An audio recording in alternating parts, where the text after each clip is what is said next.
নমস্কাৰ আজি 10 জানুৱাৰীলৈ আহিছোঁ অসমৰ লগতে ভাৰতবৰ্ষৰ অন্যান্য ঠাই কিছু খবৰ চেনেলটোলৈ নতুন যদি ছাবস্ক্ৰাইব কৰি ভিডিঅ'টো শ্বেয়াৰ কৰিবলৈ নাপাহৰিব আপোনাৰ বন্ধুবৰ্গলৈ ভোটাৰ তালিকাত বিতৰ্ক অসমত ভোটাৰ তালিকালৈ ৰাজনৈতিক বিতৰ্ক তীব্ৰ হৈছে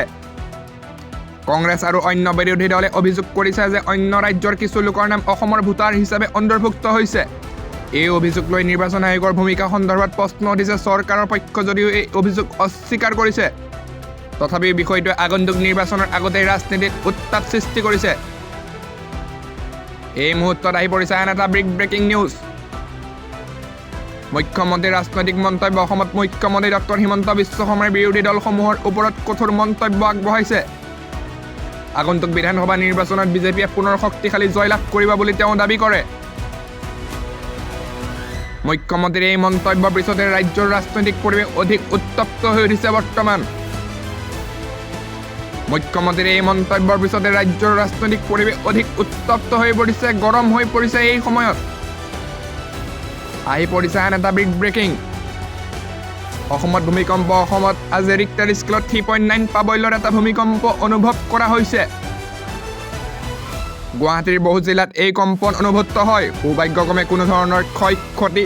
নহয় যদিও প্ৰশাসনে ৰাজ্যক সতৰ্ক হৈ থাকিবলৈ আহ্বান জনাইছে দিব বিচাৰিছো আনটো ব্ৰেকিং নিউজ মাঘ বিহুৰ প্ৰস্তুতি অসমত মাঘ বিহু ভোগালী বিহু উপেক্ষা ৰাজ্যজুৰি ব্যাপক প্ৰস্তুতি চলি আছে উৰুকা ভেলাঘৰ আৰু পৰম্পৰাগত খাদ্যৰ আয়োজন চলিছে চৰকাৰে শান্তিপূৰ্ণভাৱে উৎসৱ উদযাপনৰ বাবে নিৰাপত্তা ব্যৱস্থা জোৰদাৰ কৰিছে এই মুহূৰ্তত আহি পৰিছে আনটো ব্ৰেকিং PM নৰেন্দ্ৰ মোদীয়ে 18 জানুৱাৰীত অসমলৈ আহিব ৰাজ্যজুৰি ভ্ৰমণৰ কাৰণে দিবলৈ আহিছোঁ আন এটা চৰকাৰী খবৰ অসম চৰকাৰে অথম ষ্টেট পে কমিশ্যন গঠনৰ ঘোষণা কৰিছে অসমত আজি ভাৰতৰ আটাইতকৈ তীৰ্থ বৃদ্ধি অৰ্থনীতি ৰাজ্য বুলি মুখ্যমন্ত্ৰীৰ মন্তব্য এই মুহূৰ্তত আহি পৰিছে আনটো ব্ৰেকিং টেট 2024 বিজ্ঞপ্তি অসম চৰকাৰে 2024 বৰ্ষৰ বিশেষ টেট পৰীক্ষাৰ বিজ্ঞপ্তি জাৰি কৰিছে লোৱাৰ আৰু আপাৰ প্ৰাইমেৰী পৰ্যায়ৰ বাবে এই পৰীক্ষা অনুষ্ঠিত হ'ব এই ঘোষণাৰ ফলত হাজাৰ হাজাৰ শিক্ষক প্ৰাৰ্থীৰ মাজত আশাৰ সঞ্চাৰ হৈছে আহি পৰিছে আনটো খবৰ ৰেল বিভাগে উন্নয়ন তিনিচুকীয়া ডিব্ৰুগড় ৰেলপথ সম্পূৰ্ণ বিদ্যুতিক কৰা হৈছে ইয়াৰ ফলত ৰেল চলাচল অধিক দ্ৰুত আৰু পৰিৱেশ বান্ধৱ হ'ব বুলি ৰেল বিভাগে জানিবলৈ দিছে এই প্ৰকল্পে উত্তৰ অসমৰ যোগাযোগ ব্যৱস্থাত নতুন গতি আনিব দিব বিচাৰিছো আনটো ব্ৰেকিং প্ৰধানমন্ত্ৰীয়ে অসম ভ্ৰমণ প্ৰধানমন্ত্ৰী নৰেন্দ্ৰ মোদীয়ে শীঘ্ৰে অসম ভ্ৰমণ কৰিব বুলি ঘোষণা হৈছে এই ভ্ৰমণকালত তেওঁ কেইবাটাও উন্নয়নমূলক প্ৰকল্প আৰু উদ্বোধন কৰিব